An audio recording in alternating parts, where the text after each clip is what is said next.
Dalam nama Bapa dan Putra dan Roh Kudus. Amin. Allah Tritunggal Maha Kudus, kami kau ajak untuk semakin mengenal Putramu Yesus, mengerti dan memahami keselamatan yang dibawa oleh Putramu Yesus.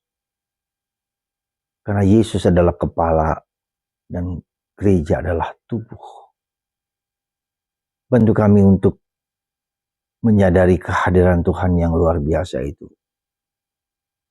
Bantu kami untuk bisa merasakan kehadiran-Mu.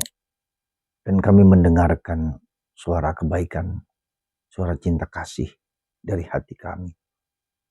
Terpujilah nama-Mu kini dan sepanjang segala masa. Amin.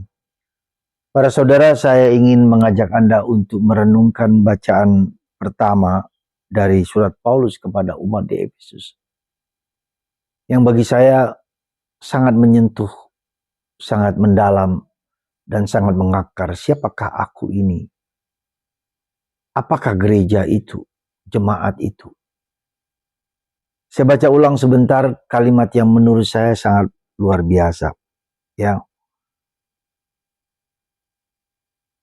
Maka aku pun tidak berhenti mengucap syukur karena kalian, dan dalam doaku kalian selalu kukenangkan kepada Allah Tuhan kita Yesus Kristus, yaitu Bapa yang Maha Kudus.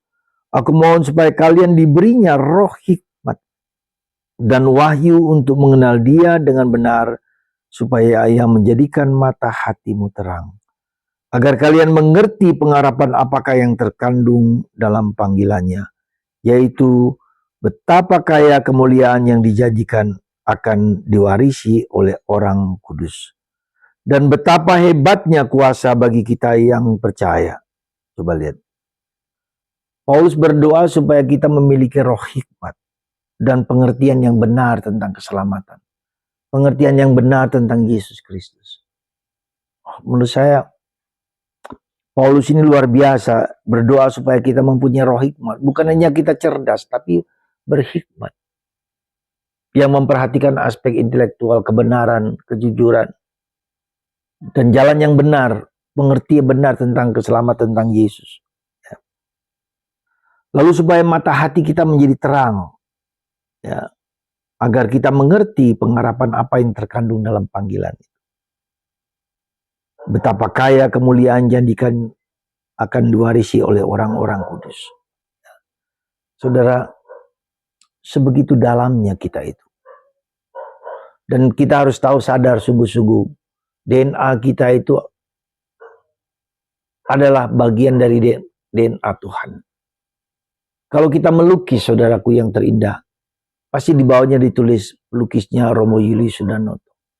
Pencipta lukisan itu adalah saya. Demikian juga ketika kita diciptakan, tertulis dalam tubuh dan ragaku, dalam badan lukisanku ini adalah pencipta, Tuhan pencipta kita semua. Jadi ada bagian Allah dalam diri kita, dan itu benar. Maka dalam kitab Kejadian kita diciptakan secitra, segambar dengan Allah. Dalam podcast yang baru saja saya dengarkan bahwa di dalam tubuh kita, DNA kita itu ada angka 1065, dan ketika itu di 1065 itu di transfer ke bahasa Ibrani, itu berarti Yahweh. Yahweh ada dalam diriku, Tuhan ada dalam diriku. Anda percaya? Anda yakin? Mari kita temukan anugerah yang luar biasa itu.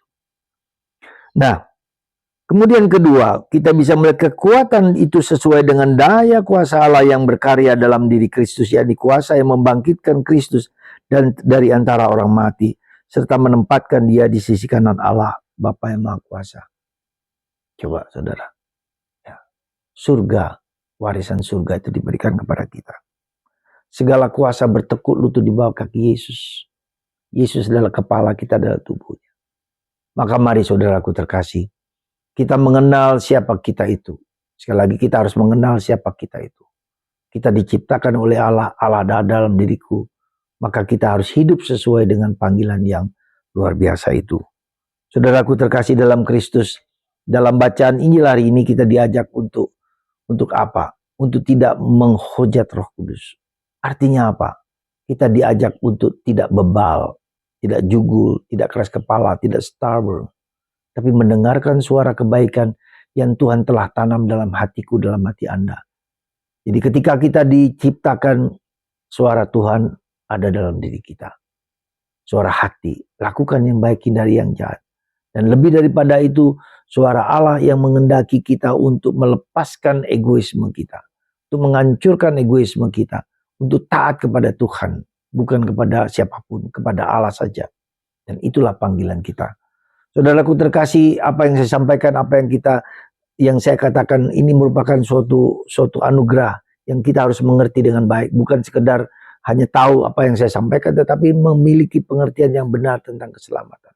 Yang pertama. Yang kedua, bagaimana kita melatih kehadiran Tuhan dalam diri kita? Cobalah saudaraku, ketika Anda memandang lukisan kerahiman ilahi, ketika Anda memandang lukisan Yesus, ketika Anda memandang lukisan Bunda Maria, bayangkanlah lukisan Bunda Maria, lukisan Yesus, kerahiman ilahi itu ada dalam hatimu. Ya, bayangkan itu. Coba Anda tutup mata sebentar dan bayangkan lukisan kerahiman ilahi ada dalam hatiku, dalam diriku, dalam ragaku, dalam pikiranku, dalam perasaanku. Semoga tip kecil ini akan membuat kita sadar akan panggilan hidup kita sesungguhnya. Tuhan memberkati Anda semua. Semoga gambaran Yesus itu ada dalam hati kita dan kita membayangkan dia selalu bekerja dengan penuh kuasa dalam diri kita. Tuhan memberkati Anda semua. Bapa, Putra, dan Roh Kudus. Amin.